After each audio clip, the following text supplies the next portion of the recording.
ಗುರುವಿನ ಪದವೇ ಶಾಶ್ವತ ಮನವೇ ಜಪಿಸುವೆ ಮಂತ್ರ ದಿನವೇ.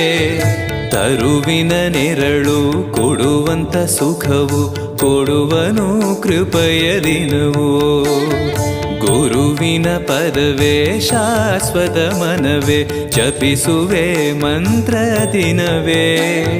ತರುವಿನ ನೆರಳು